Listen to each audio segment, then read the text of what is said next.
द्वारका ऐसा प्राचीन धार्मिक शहर है जिसे कभी भगवान श्री कृष्ण ने बसाया था। लेकिन अचानक क्या हुआ कि ये पूरी नगरी जलमग्न हो गई।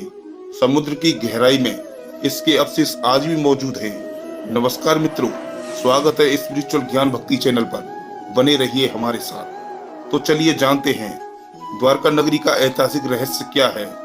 मथुरा से निकलने के बाद श्री कृष्ण ने एक ऐसे नगर की स्थापना की जो विशाल और सुसंगत था।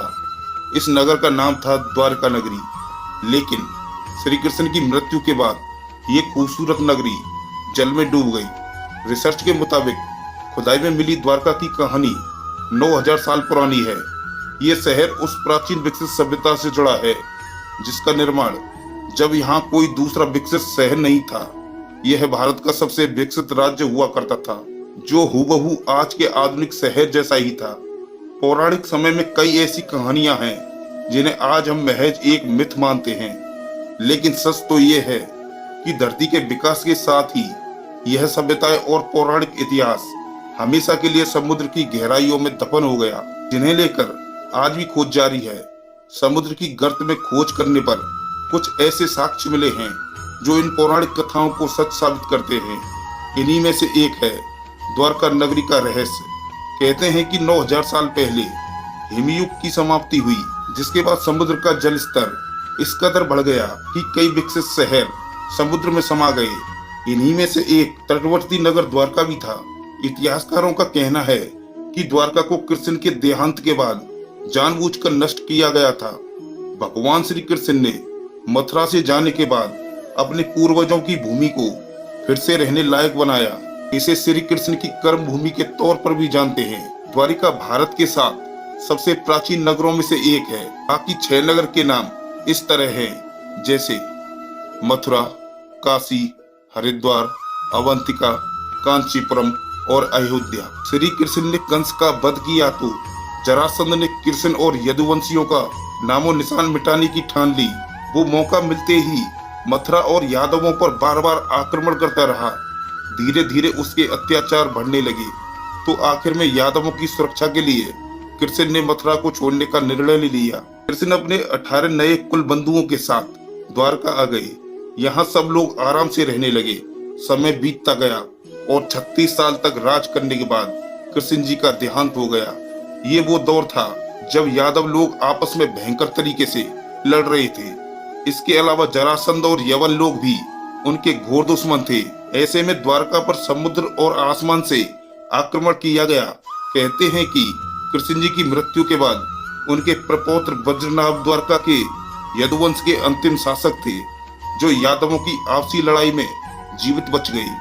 द्वारका के समुद्र में डूबने पर अर्जुन, वज्र और शेष बची यादव महिलाओं को हस्तिनापुर ले गए। इनके जाने के बाद द्वारका नगरी समुद्र में समा गई।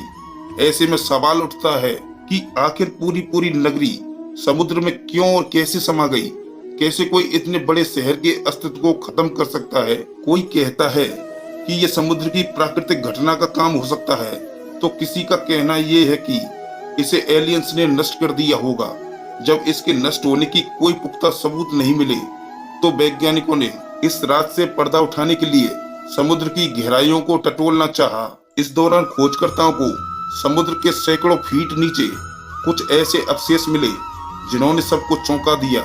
द्वारका के समुद्री अवशेषों पर सबसे पहली नजर भारतीय वायुसेना के पायलटों की पड़ी, जो समुद्र के ऊपर से उड़ान भर रहे थे। इसके बाद ही 1970 के जामनगर की गजेटियर में इनका उल्लेख किया गया है। इससे पहले लोगों का कहना था कि द्वारका नगरी एक काल्पनिक नगर है, लेकिन इस कल्पना को आर्कियोलॉजिस्ट प्रोफेसर एस.आर. राम ने सच साबित कर दिया। दरअसल प्रोफेसर राम और उनकी टीम ने समुद्र में 560 मीटर लंबी द्वारका की दीवार खोज की, जहां उन्हें पौराणिक समय के कुछ बर्तन भी मिले। इस खोज के दौरान प्रोफेसर राम ने कई रहस्यों से पर्दा उठाया। 2005 और 2007 में भारतीय पुरातत्व सर्वेक्षण के निर्देशन में भारतीय नौसेना के गोताखोरों ने समुद्र में समाये द्वारका नगरी के अवशेषों को खोज निकाला। 2005 में अभियान के दौरान समुद्र की गहराई में कटे छटे पत्थर मिले। इस दौरान लगभग 200 सैंपल जमा किए गए। नौसेना के गोताखोरों ने 40,000 वर्ग मीटर के दायरे में इन अवशेषों को खोजा और वहां पड़े खम्भों के टुकड़ों के सैंपल जमा किए, जिन्हें शुरुआत में चूना पत्थर बताया गया था। बाद में आर्कियोलॉजिस्ट ने बताया कि ये टुकड़े बहुत ही विशाल समृद्धशाली नगर और मंदिर के अवशेष हैं। इन सैंपल्स को देश की लेबोरेटरी में भेजा गया। वहीं खोज से जुड़े आंकड़ों को कई राष्ट्रीय और अंतर्राष्ट्रीय विशेषज्ञों के सामने भी पेश किया गया। सैंपल्स को विदेशी प्रयोगशालाओं में भेजने का असली मकसद था इन पर किसी भी तरह का कोई शक न रहे, सारी भ्रांतियां दूर हो जाएं। 2001 में सरकार ने गुजरात के समुद्री तटों पर प्रदूषण से होने वाले नुकसान का पता लगाने के लिए national institute of ocean technology को चुना। जब समुद्री तलहटी की जांच की गई तो सोनार पर मानव निर्मित नगर पाया गया। हालांकि इस पर शोध आज भी जारी है। अब देखना यह है कि द्वारका नगरी के नष्ट होने की गुत्थी सुलझने में और कितना समय लगता है। दोस्तों, आज के लिए बस इतना ही। वीडियो पसंद आया हो तो लाइक करें और शेयर करें, साथ ही चैनल को सब्सक्राइब करें। धन्यवाद।